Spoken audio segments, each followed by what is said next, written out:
today we are actually going to 8:30. try to do the 9th chapter. We've been talking about it quite a bit. And let me take you, we'll try to do a few shlokas from it. I don't know whether we'll be able to do the first 10 shlokas because all of them are so heavily loaded with information and wonderful in terms of what we can do with them. Let's offer our prayers. Om Jnana Timirandhasya Jnananjana Shalakaya Chakshurun Militam Yena Tasmai Shri Gurave Namaha. Nama Om Vishnu Padaya Krishna Prishtaya Bhutale Srimate Bhakti Vedanta Swaminiti Namine Namaste Saraswate Deve Gauravani Pracharine Nirvisesha Shunyavadi Paschatya Deshatarine Jaya Sri Krishna Chaitanya Prabhu Nityananda Shri Advaita Gadadhar Shivasadi Gauda Bhakta Vrinda Hare Krishna Krishna Krishna Hare Hare Hare Rama Rama Rama Hare Hare. We offer our humble obeisances, respectful obeisances to Prabhupada. Prabhupada is very much the person that Krishna is describing here in the Bhagavad Gita, the pure devotee who has acquired pure devotional service and has devotion for Krishna. So in the 9th chapter, it's like the peak, like I mentioned to you. The Bhagavad Gita goes to the peak and then remains there and then comes again to the peak in the 18th chapter. Discussing Karma Yoga and now Bhakti Yoga's peak, and then we will go into Jnana Yoga. At the end of Jnana Yoga, the 18th chapter will again peak with Bhakti. Somehow, if you don't have a Sadguru, a bona fide spiritual master coming in the parampara, who has understood the Bhagavad Gita under a line of gurus, you will not be able to understand this. So what is coming to you is wonderful information, very rarely understood by people, because it is given to the whole world by a pure devotee, Bhakti Vedanta Swami Prabhupada. That you must know is Krishna's very special mercy. In the 8th chapter, I'm just quickly going to take you back. We discussed Arjuna's questions that were asked, Kim Tat Brahma, Kim Adhyatma, Kim Karma Purushottama. That's how it started, if you remember. What is Brahman? What is the self? Like that he asked, and then how to leave this body at the time of death was also asked. And Krishna goes ahead and explains within the 1-2 shlokas what is Brahman, what is the self, what is karma, everything. Then he gives a detailed explanation of how to die, right? The art of leaving this body. Then he explains how there are 2 realms, the material and the spiritual. And Krishna has his manifestations in the spiritual realm. And he discusses with us the material realm. And he discusses the range of living beings there. And he samples us with Brahma and his lifetime of 311 trillion years. And we become so tiny and small in front of Brahma, who is the most intelligent personality in this material universe. So Krishna gives us a peek into spiritual and material, how he is eternal, how the spiritual world is eternal, indestructible, and 3/4 of the creation is the spiritual world. Tripada Vibhuti. And Ekapada Vibhuti, the material world. In this universe, so many millions of universes, and we are in one universe governed by Brahma. Then Krishna concludes again how Bhakti Yoga is supreme, and he discusses his pure devotee. This is chapter 8, basic flow. Then you will know that this chapter, 9th chapter, which we are studying, is titled The Most Confidential Knowledge. Now, if you look into chapter 2, Krishna explained confidential knowledge. In the 7th chapter and in the 8th chapter, Krishna explained more confidential knowledge, because he starts speaking about himself, God, spiritual world, everything. right? Confidential knowledge, more confidential knowledge, and this chapter is most confidential knowledge. Okay? And he starts off the first shloka by telling Arjuna, this is so confidential, and I am going to tell you this.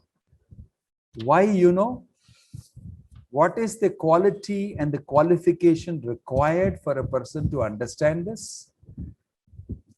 That is mentioned in the first shloka of this chapter. Shri Bhagavan. I think what we should do is to actually go through, we will actually go through this whole, what shall I say, chapter, and we shall chant it right now, because it contains so many wonderful shlokas. In fact, for the next several weeks, every day we will chant the 9th chapter whenever we meet. So you become familiar with all these wonderful shlokas. Okay. So the first shloka, Krishna is saying, the Supreme Personality of Godhead said, my dear Arjuna, because you are never envious of me, I shall impart to you this most confidential knowledge and realization, knowing which you shall be relieved of all miseries of material existence. First qualification is, don't be envious of God. Immediately everybody is going to think, envious of God? I mean, this is too far. I don't even know who he is. You can say I'm envious of my next door neighbor who has just bought a nice Ferrari, or I'm envious of so and so because they've got a huge, wonderful, bungalow and all sorts of facilities with a swimming pool and everything. You can say that I'm envious of my schoolmate. She scores better than me. But how do I get envious of God? That's because we don't know the history of what all we have done in this world. So maybe we don't know, but Krishna is reminding us. So it's important for us to actually click into it. Why are we envious? And if at all I'm envious of my neighbor's Ferrari, or the bungalow this side, or the school child, all of that envy originates in the envy of the Supreme Person. Do not think that you're not envious of God. You have forgotten, and we have been put into this place because we want to be like God. And we are small gods in our own realm, within our own house, in our own company, in our own small group. I am the boss, because that is all I can afford. That's all my karma is. I don't have the capacities like God. But my enviousness will be exercised within the domain I am in. I want to be like him. I will exercise that wherever I am. You can see that envy manifesting itself. That is why we don't like him, don't like them, because they have this position, that, this. It's a very common thing. But envy of anybody else is a reflection of the envy you have of the Supreme. And because of that, we are here. Nobody will believe if you say that. But this is the first thing Krishna is saying. Pravakshayami anasuyave. Because you are non-envious. That's my first qualification if I want to know the Bhagavad Gita. If I want to really crack the understanding and enter through the code is to break envy. Then you will enter the Bhagavad Gita. Otherwise, we'll have only knowledge. We will know the shlokas by heart, but the sum and substance and the essence of it, we may fail to understand. Or we may give our own interpretation, and we may become very great and famous also. But you would have not cracked the understanding of the Bhagavad Gita. Okay? Very important point to know. Having heard that, join me in chanting all these shlokas. There are 34 shlokas, but they'll finish very fast.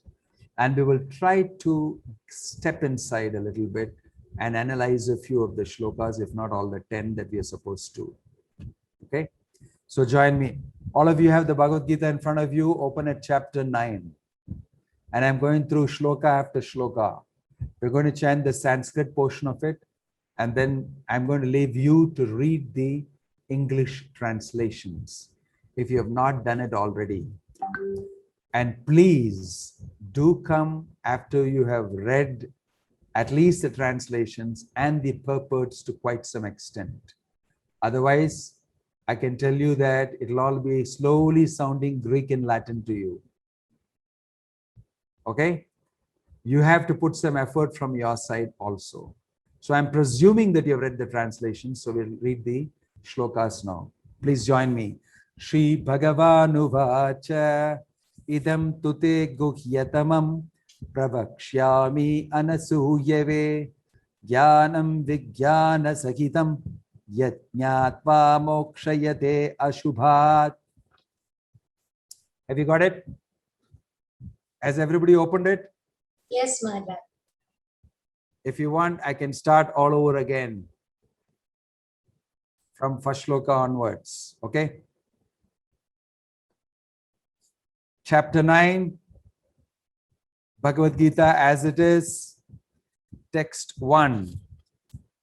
Shri Bhagavanuvacha idam tute guhyatamam pravakshyami anasuyave jnanam vijnana sakitam yajñātvā mokṣayate ashubhat raja vidya raja guhyam pavitram idamuttamam pratyaksha bhagamam dharmyam susukham kartumavyayam ashraddhadhana purusha dharmasya asya parantapa aprapyamam nivartante mrityu samsara vartmani maya tatam idam sarvam jagat avyakta murtina matsthani sarva bhutani nachaham teshvavastitah nacha matsthani bhutani pashyame yogamaishwaram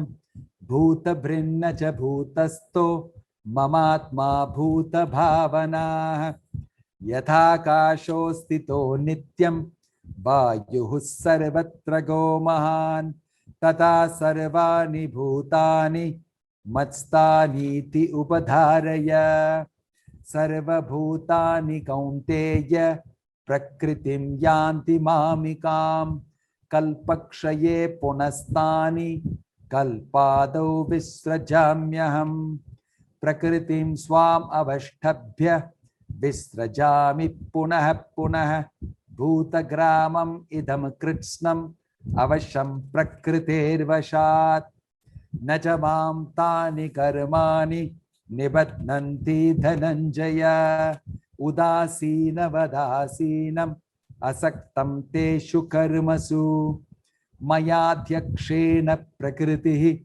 suyate sacharacharam hetunanena kaunteya jagat viparivartate avajananti mam mudha manushim tanum ashritam param bhavam ajananto mama bhuta maheshwaram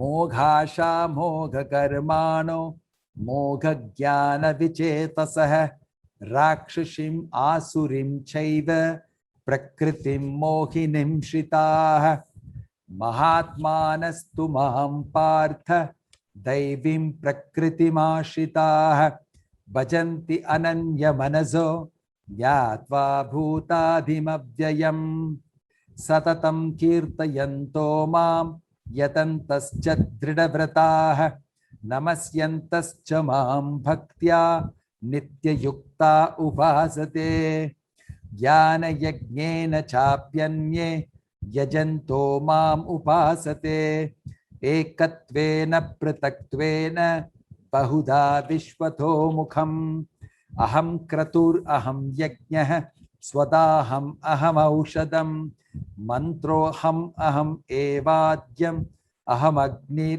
aham hutam pitahamasya jagato Mata Data Pitamaha Vedyam Pavitram Omkar Riksamaya Jurevacha Gatir Bharta Prabhu Sakshi Nivasah Sharanam Suhrit Prabhavah Pralayahstanam Nidhanam Bhijamavyayam Tapami aham varsham Nigranami utsrajami cha Amritam chaiva mrityuscha Sadasachaham Arjuna Traividya mam soma paputa papa Yagnir ishtva svairgatim prartayante De punyamasadya surendra lokam Ashnanti divyan divideva bhogan Detam bhuktva swargalokam vishalam Kshine punye martyalokam vishanti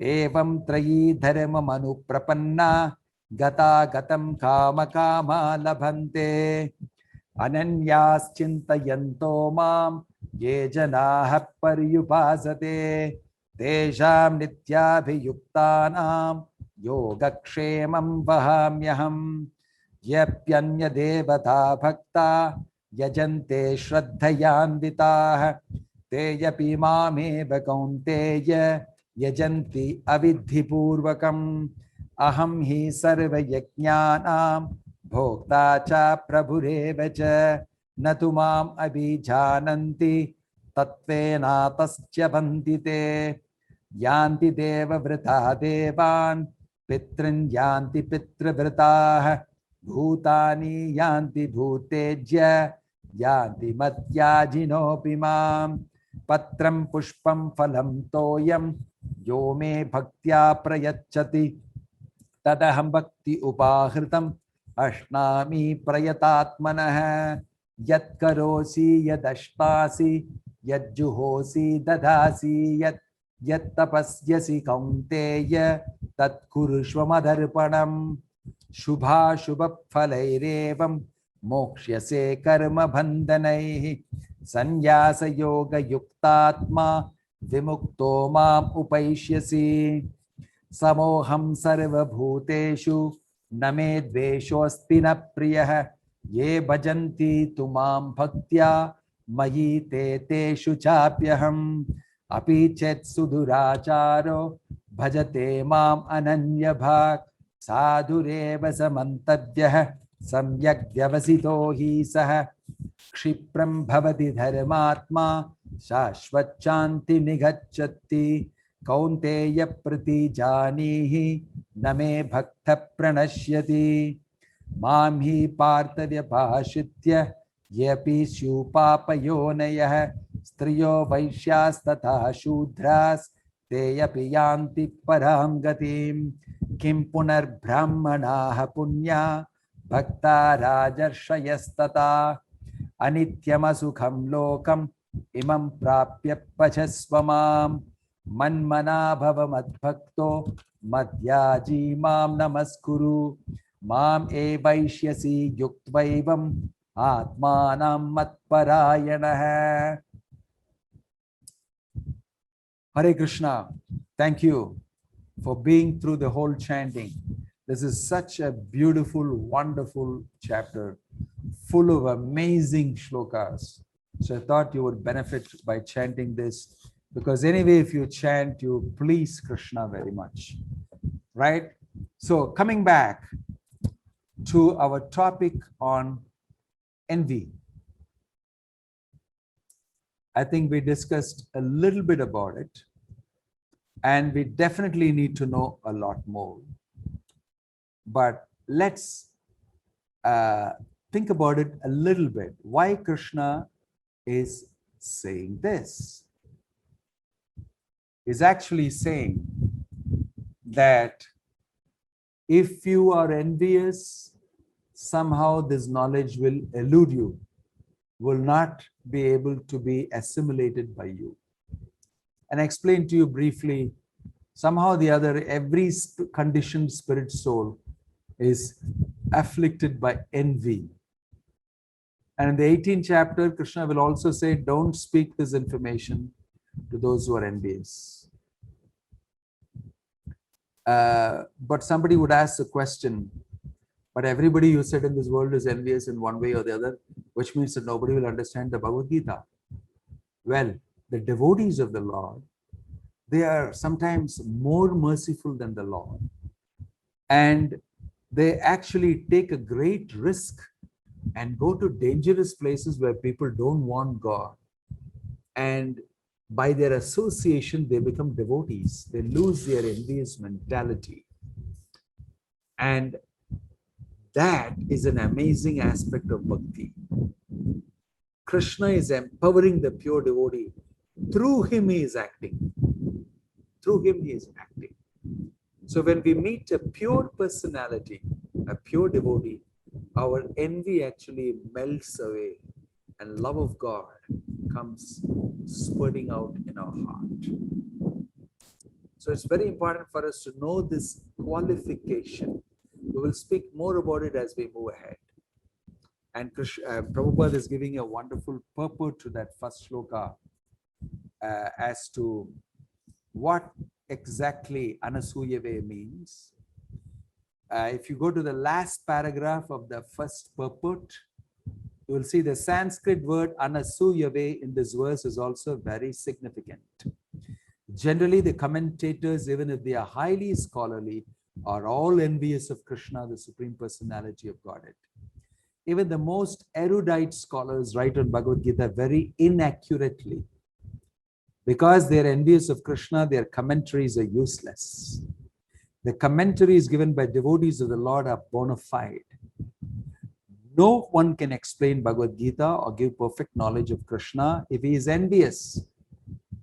One who criticizes the character of Krishna without knowing him as a fool. So such commentaries should be very carefully avoided. For one who understands that Krishna is the Supreme Personality of Godhead, the pure and transcendental personality, these chapters will be very beneficial. Okay? That is a little introduction. I know you're going to think a lot about this, and it's a very important point about being non-envious. Right in the next sloka, again Krishna drops another bomb. Ashraddadanaha purusha dharmasya asya parantapa aprapyamam nivartante mrityu samsara vartmani. What does he say? Ashraddadana purusha. Those who are not faithful. Right? I'm sorry. I think I missed one shloka there. Oh. The next shloka actually, we'll come back to the faith quality also a little later. The next shloka actually, Krishna immediately says, after saying that Jnana Vijnana Sahitam, I will give you, in the first shloka he says Jnana Vijnana Sahitam. That is, I'll give you Jnana and Vijnana. Very important to know what it is. Jnana means knowledge. Vijnana, realized knowledge. That means realized. Oops, what is that? Jnana Vijnana Sahitam. Jnana means knowledge and Vijnana means realization of it. Krishna is saying, I'll give you both of them together in a package. Jnana Vijnana Sahitam. But for all of us, when we read Bhagavad Gita, it is only Jnana. Until we practice it. That's why we tell you to chant Hare Krishna, Krishna Krishna, Hare Hare, Hare Ram, Ram Ram, Hare Hare. Every day, there is first step towards practicing it. And reading the Bhagavad Gita every day, trying to imbibe that knowledge, that practice of reading, and then gradually following those instructions given by Krishna. As you start doing this, you will get a greater understanding of Bhagavad Gita, a realization of many things you always wanted to know. And it will come so wonderfully that you get so excited about it. Vijnana gives you such big thrills. And that happens when you start executing sadhana, bhakti yoga. So all this together is called knowledge. Okay? And Krishna is saying in the second shloka, this is the king of knowledge. I'm giving it to you. What is that? Raja Vidya, king of education. Raja Guhyam, king of secrets. Pavitram, holiest. Idam uttamam, topmost. Pratyaksha bhagamam. Pratyaksha, you will be seeing yourself. Dharmyam, Sanatana Dharma, that is a soul as a Sanatana Dharmi, you'll be able to see yourself like that. And when you do that, what will happen to you? Susukam, you become very, very happy. Kartum avyayam, when you execute devotional service, you will see you'll become very happy. This is that type of knowledge. But you know, the knowledge that you go to the university and get and everything, that won't give you this type of happiness.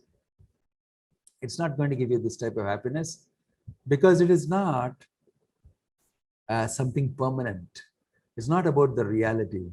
It's about some temporary things and they keep changing. Every time some new scientist comes and says something, the knowledge changes, theories change. So they're in a constant flux. But this will not change because it's about the absolute truth. It's about the supreme personality of Godhead. It's about you as spirit soul. It's about your relationship with God. It's about this manifestation in the material world as the energy of God. It's about the spiritual world.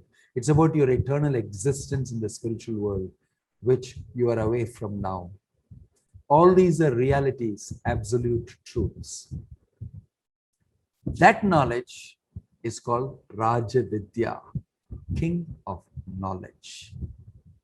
Think about this very carefully. This chapter, Krishna is declaring the whole Bhagavad Gita to be king of knowledge.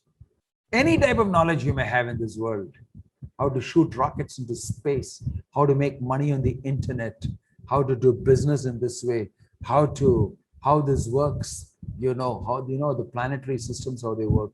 You may having an Einstein type of a brain, but all these things are material knowledge. Not that you should not have it, but those material knowledge is one level. Then there is spiritual knowledge, then there is devotional knowledge, knowledge of the absolute. So these levels of knowledges are there. We are mostly educated in the material portion of knowledge, knowledge of matter. But this knowledge is a supreme knowledge. It covers and encompasses all other types of knowledge. So beautiful purport is given a very long purport. That's why I said this, each one of these shlokas are so much, I'm struggling how to explain everything to you. Actually, in the first shloka, we can go on and discuss what is Gyan and Vigyan. And Krishna is saying, Yajñatva mokshayate asubhat. By knowing this, you'll become liberated. And he's saying about enviousness, everything. And in the second shloka, he's speaking, and Prabhupada gives an elaborate purport running into 4-5 pages. You can see. And it's a beautiful purport. You must read it. I picked up a few nice things from that. Before that, maybe somebody wants to open an account of reading the translation here. Anybody wants to volunteer to read the translation?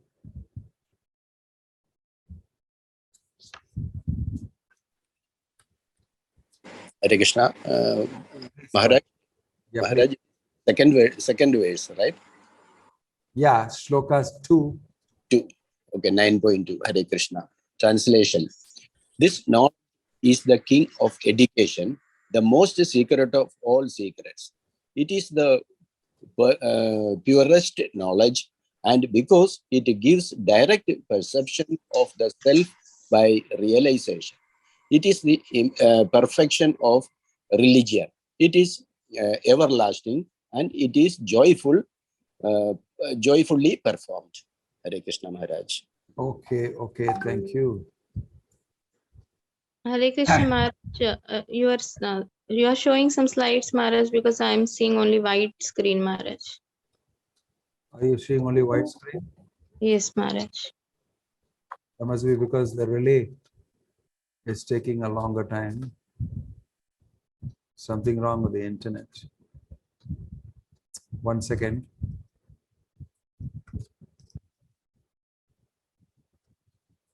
Now can you see? Yes, Maharaj. Okay, so thank you for that, for reading. Know that the Bhagavad Gita is termed by Krishna to be the king of knowledge, the king of education. So remember, if you read the Bhagavad Gita very well, you don't need anything. You're the most knowledgeable person. Okay?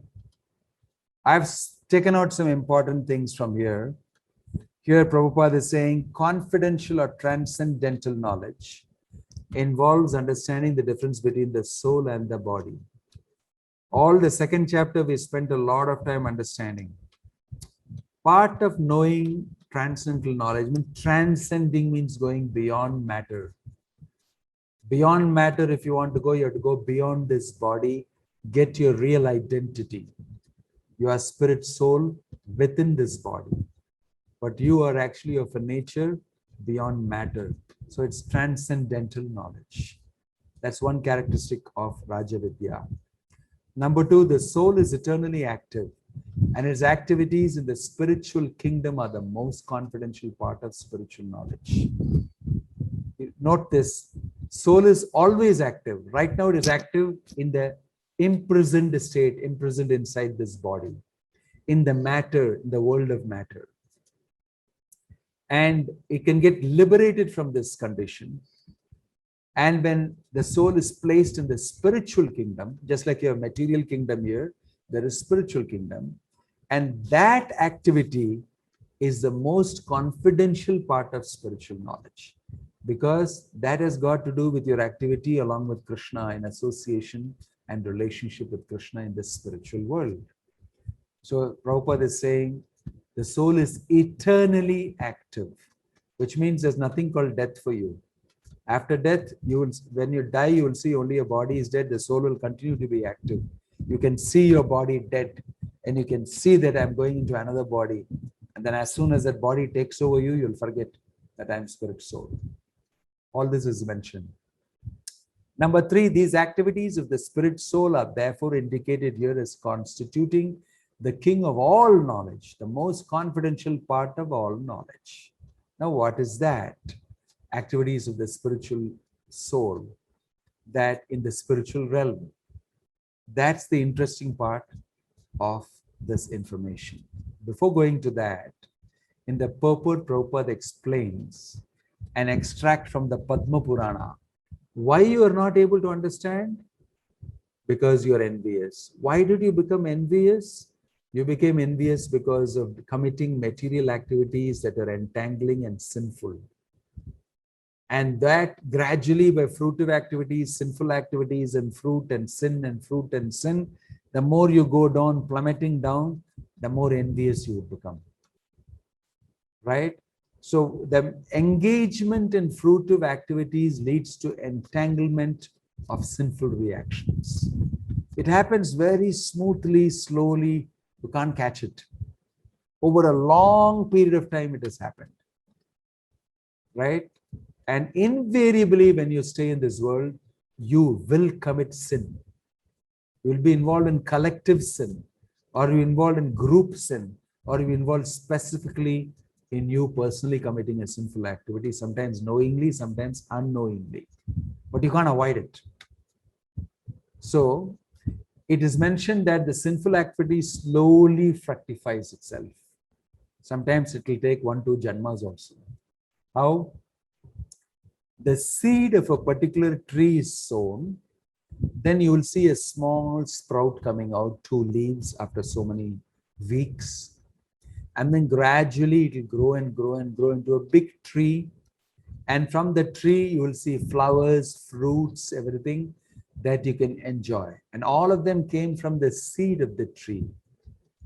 Similarly, a seed of sin can be sown inside you by an idea that you get from somebody. Somebody tells you, do it like this. And you may say, no, that's not correct. Arey Baba, what does it matter in these days? If you go on to do the right thing, you'll never get any money. You'll never get any position. You'll never become famous. Anyway, I told you what I have to say. No, you'll say. But when you go back home, maybe what he said is good. You know, I have not had money for so long. I'm trying to be honest, straightforward. My karma is like this. But if I do that, maybe I will get that. The seed of sin has been sown inside you. But your mind is telling, no, no, no, you should not do that. That's very bad. If you can ask, if you want, your father, your mother, they'll definitely say no. But what do they know? As though they are going to do what I'm doing, the responsibility I'm taking. I need money. Like this, you'll have arguments coming. Why? The seed has started sprouting. It'll sprout and you will perform that activity. And you will grow on the basis of that sin. You may become even very famous, but you grew out of that sinful desire. And a lot of it is gone. Gradually, what will happen? The sinful seed will give you sinful fruit and fructify, and you'll be able to enjoy or suffer distress accordingly in the situation. So even sin fructifies from seed. Kutam bijam falonmukam krameneva praliyata Vishnu bhakti ratatmakam. It is mentioned there that the next shloka, this is the way the seed of sin grows and everybody gets entangled in sinful activities. It is very subtle. But this seed of sin, as mentioned in the Bhagavad Gita, can be completely uprooted. How? Aprarabdha phalam papam kutam bijam falonmukam kramaneva praliyata Vishnu bhakti ratatmakam. By Vishnu bhakti, Krishna bhakti, what will it will do to this whole seed from the kutam bijam in seed? It will remove everything out. Only bhakti can remove every bit of your sinful activity, your desire and thought. From the root, it can remove everything. Nothing else can remove. Something will remove only the fruits and the shoots a little bit, but the roots will always be there. Again, it will grow. Again, it will grow. Again, it will grow. You can never remove it from the roots.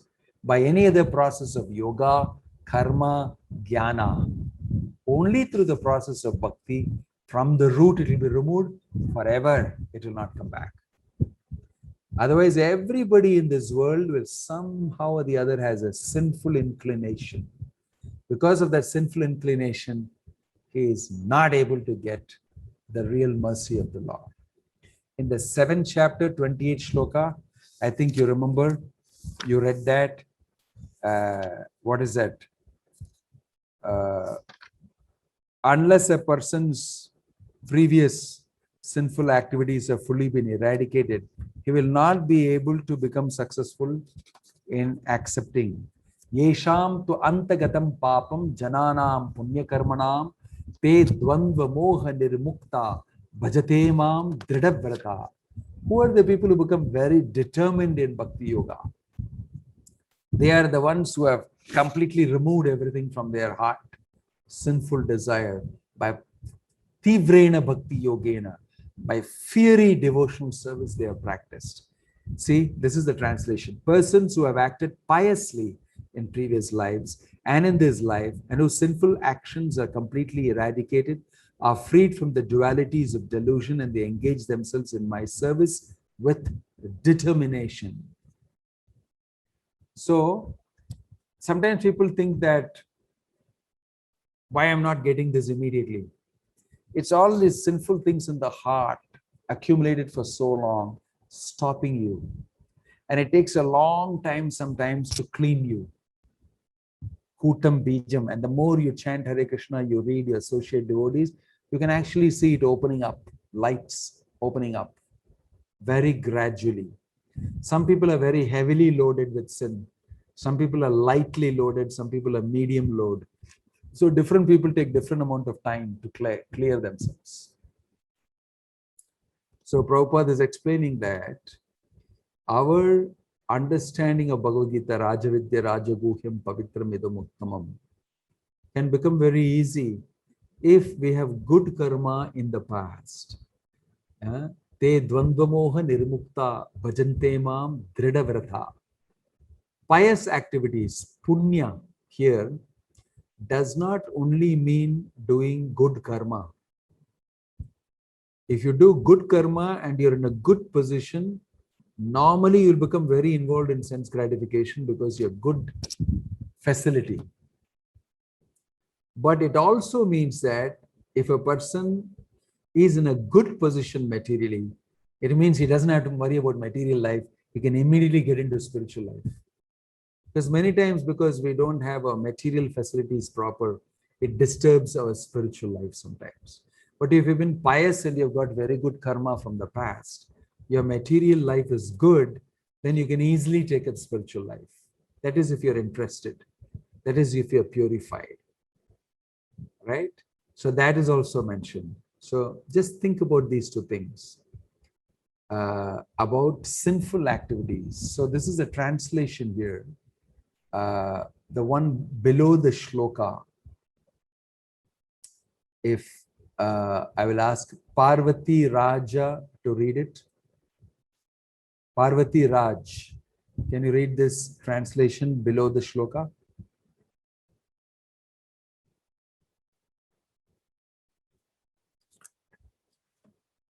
Is she there, Parvati Raj?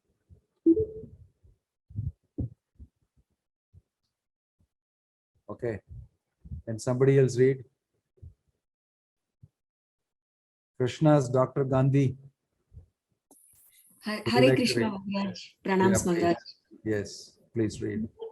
This knowledge is the king of education. No, I'm asking you to read what is on the screen. Can you read what's on the screen? Maharaj, 9.2, the sloka, Maharaj, Below the Raja. shloka. No, I don't know whether, can you see my screen, the king of knowledge, and then it says on top, those who are actually engaged. I'm not able to see that, Maharaj. Sorry, Maharaj. I'll take the Gita book. I'll take the Gita book. Hare Krishna. So those, below the shloka. For those who are engaged in the devotional service of the Supreme Personality of Godhead, all sinful reactions, whether fructified in the stalk or in the form of a seed, gradually vanish. Therefore, the purifying potency of devotional service is very strong, and it is called Pavitram Uttamam, the purest. Hare Krishna. Thank you, Maharaj. Thank you. So you get to know, Krishna is describing in this chapter about the power of bhakti by saying this knowledge which you get will help you to do something which you have never been able to do for so many janmas. If you do this, if you practice bhakti, it will clear away all the stock of sinful reactions that you have in one shot. It's a wonderful offer. Only a bhakta can clear it by practicing bhakti. And it is a special offer from Krishna for his devotees. They don't have to worry of doing this type of parihara, this type of yajna, homa, and suffer and this thing and all that. If they simply kramaneva praliyata Vishnu bhakti ratatmanam, it will gradually vanish, completely root, putam bijam falonmukam, everything together will be removed. You know, sinful desire and sinful activity is not only the act of doing it. You know, you may do a sinful activity, but behind it is a big software and a program inside. Your sinful desire, kutam, and a seed, bijam, and then that is sprouting, and that grows into a big tree, and then a lot of sinful fruits come from that. And your life becomes absorbed in that, you never know. So this entire thing is coming from that desire. All that will be removed. All that will be removed by bhakti only. It's a very powerful statement. That's why it's called Pavitram Idam Uttamam, the purest and the topmost. So please analyze this shloka very carefully. Prabhupada goes further to analyze 3 types of Krishna conscious people. First class person, second class person, third class person. I'm sorry, I don't know why the font has become very small. First class, second class, third class. The first class person has firm faith. Nobody can shake him. Well versed in the literature of devotional service because he has read the Bhagavad Gita thoroughly. He has got a guru. He associates with devotees who are practicing. He reads regularly and practices by chanting Hare Krishna, etc. No chance of falling down from spiritual life anymore. He won't go back. Will achieve perfection. He is already on the road. This is first class. Second class is he has faith. He has good faith. Not very well versed in the scripture. If somebody asks him and attacks him with some question, oh, I'm sorry, I don't know, I'll find out and tell you, ha ha ha, you don't know, you are like, you get defeated. Maintain good association, that he does. He may not fall on. Only problem here is he's not very well read yet because he has not taken training, not properly understood the full scripture. Then there is third class. He's just doing it because everybody is doing it, and I come in that type of a family of doing, but I really don't have faith. You know, I've got a lot of doubts, but I'm very good in my studies. I'm very good in math, physics, engineering, this, everything. But as far as God is concerned, I'm not very convinced. He has no adequate knowledge because I've never read Bhagavad Gita. Nobody taught me also. So if I go to God, I go to temple and all that and pray to him that I should have good material life. As soon as I have a difficulty, I go to temple. As soon as the difficulty goes away, I stop going to temple. That's all. I normally find it very difficult to do all these things. I'm not interested also, and I find it useless. I mean, why should I do all these things? And even that little faith I have also, by going to temple, that also will disappear very soon. This is a third class person. Very easily, if you blow at him, he will fall down. Komala Shraddha, very tender faith. So these are three types of people Prabhupada is describing. Even in the Krishna conscious realm, you have such people. Some are advanced and very firm. Some are just making it. Some are so tender that, oh, my husband said, don't do this anymore, so I gave it up because I want to listen to my father said, why are you doing wasting time? Go and earn some money. I gave it up very fast without understanding the deep import and the information there. I'll stop here because these informations are so deep. We need to discuss it much more. So please read the purport of the second shloka. Rajavidya Rajaguhyam Pavitram Idam Uttamam. You will have a wonderful experience. This is one of the most important chapters in the Bhagavad Gita. Not that other things are less important. Everything is important. But here each shloka is a mine of information. On this you can talk about education. What is really education we should have as spirit souls? What is education we're getting presently? Right? And how that will help us and how this will help us. Why we must educate our children on Bhagavad Gita. Otherwise they are finished. And how you can do that. And how in order to do that, you must be also having that education. If you did not have that education, you cannot inspire your wards, inspire your children to similarly follow it. All these topics are explained in that purport of Prabhupada. Don't think that this is only meant for Maharaj to read this because he's wearing saffron cloth and he's a sannyasi. He has to deal with Bhagavad Gita. I have to deal with the Gray's Anatomy and the Kent's Engineering Handbook and the Perry and Shelton Chemical Engineering Handbook, or, electrical this thing something, or Gray's Anatomy, any of these things. I don't deal with the Bhagavad Gita. No. If you don't do it, you will never know how to live life properly. You may know bits and pieces of this and that material knowledge, but you would not this. So it's very imperative that we teach Bhagavad Gita and we also learn the Gita. So please read that second shloka, very important. Okay? And the first one, which speaks about enviousness. I want you to reflect on these two topics. Education king of knowledge, and on enviousness. Okay, these are huge topics, and I would like to actually, I do a whole exercise on enviousness sometimes by splitting you into, we are not able to do that some way or the other now, but I do hope to be able to explain these things to you. Okay, so the next week I would expect that you would read up the other slokas up to 10, and please read the purports. They are filled with amazing information given by Prabhupada. Read the translation, read the purport. Today I thought that we would just kick it off. We had 2 weeks of non-performance from my side. Sorry about that. So I thought that I'll give you a feed in into the 9th chapter. We have chanted the whole chapter. We discussed the first and second shloka, and the purports is very huge. So I would like you to read it and reflect on it, come back with questions, and we will take it further the next week. All right? Any question or comment?